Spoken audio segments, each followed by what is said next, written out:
LCL. Ma vie, ma ville, ma banque. Bonjour, nous nous retrouvons pour un nouveau flash des marchés financiers. Que faut-il retenir des 2 dernières semaines ? Des deux côtés de l'Atlantique, les investisseurs sont restés nerveux et les marchés actions très volatiles, réagissant notamment aux nombreuses déclarations de Donald Trump et de son entourage. En Europe, le CAC 40 et l'Eurostoxx 50 ont néanmoins poursuivi leur rebond initié le 10 avril suite à l'annonce la veille de la suspension pendant 90 jours des droits de douane réciproques. Le marché action américain a été plus volatile sur la période, souffrant de l'escalade dans la guerre commerciale avec la Chine et de l'annonce de droits de douane devenant prohibitifs. Par ailleurs, la menace de Donald Trump de limoger Jérôme Powell, le patron de la Banque centrale américaine, à qui il reproche de ne pas baisser les taux directeurs assez rapidement, n'a pas rassuré les investisseurs très attachés à l'indépendance de la Fed. Les marchés actions ont fortement rebondi le 22 avril lorsque Donald Trump a indiqué qu'il n'avait pas l'intention de limoger Jérôme Powell et que le secrétaire au Trésor Scott Bessent a déclaré que des droits de douane aussi élevés entre les États-Unis et la Chine n'étaient pas viables, les investisseurs accueillant favorablement tout signal de désescalade des tensions commerciales.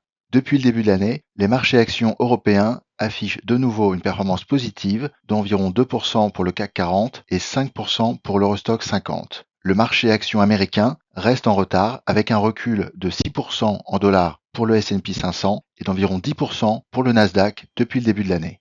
Sur les taux d'intérêt, après la hausse des taux longs américains et la forte baisse du dollar début avril, qui traduisait une possible défiance sur les actifs américains, sur les 2 dernières semaines, le 10 ans américain a reculé vers les 4,25% et le dollar a continué de s'affaiblir dans un premier temps avant de se rapprocher des 1,14, portant sa baisse depuis le début de l'année contre l'euro à près de 10%. S'agissant du pétrole, après avoir touché un point bas proche des 58 dollars le 9 avril, le prix du baril de Brent est remonté pour se rapprocher des 67 dollars en dépit de l'annonce par l'OPEP+, d'une nouvelle hausse de la production à partir du mois de juin. Du côté des banques centrales, comme attendu, la Banque centrale européenne a baissé jeudi 17 avril de 25 points de base ses taux directeurs, portant le taux de dépôt à 2,25% et soulignant la baisse marquée de l'inflation des services. S'agissant des tensions commerciales, pour Christine Lagarde, elles joueront négativement sur la croissance européenne, mais elle estime que les effets sur l'inflation sont beaucoup plus incertains dans la mesure où la baisse des prix de l'énergie, l'appréciation de l'euro et le possible reroutage des exportations chinoises vers l'Europe risquent de jouer à la baisse sur l'inflation de la zone euro.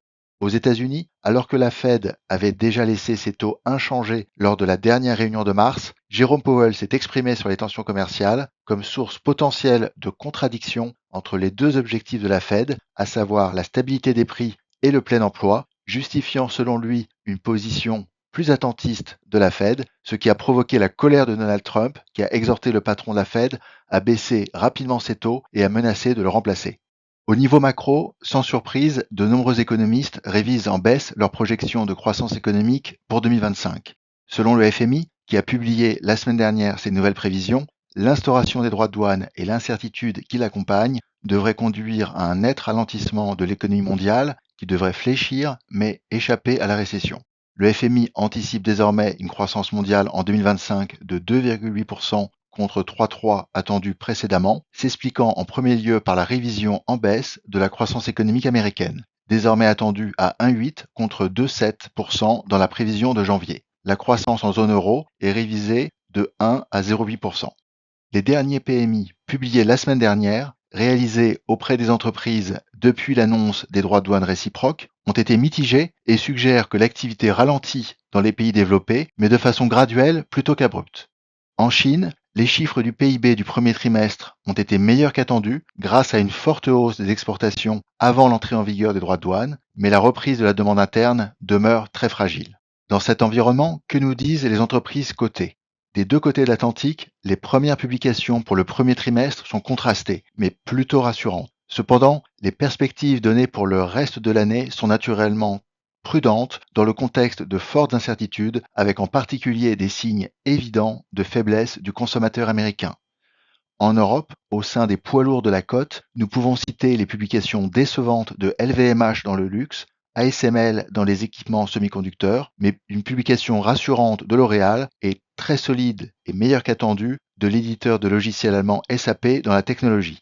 Aux États-Unis, dans la tech toujours, nous avons eu une bonne publication d'Alphabet et la semaine qui commence sera très chargée avec les publications de Microsoft, Meta, Amazon et Apple notamment. À quoi peut-on s'attendre pour les 15 prochains jours? Les publications pour le premier trimestre et les communications des perspectives des entreprises vont se poursuivre et continueront d'être digérées par les investisseurs, qui scruteront également bien entendu l'évolution des négociations commerciales, dans quelle mesure l'administration Trump infléchira ou non ses menaces de droits de douane. Les données sur l'activité et l'inflation seront particulièrement suivies, tout comme les commentaires de la Fed, alors que les relations avec le locataire de la Maison-Blanche sont très dégradées. Merci pour cette analyse. Nous nous retrouvons très vite pour notre prochain flash des marchés financiers. Au revoir. LCL, ma vie, ma ville, ma banque.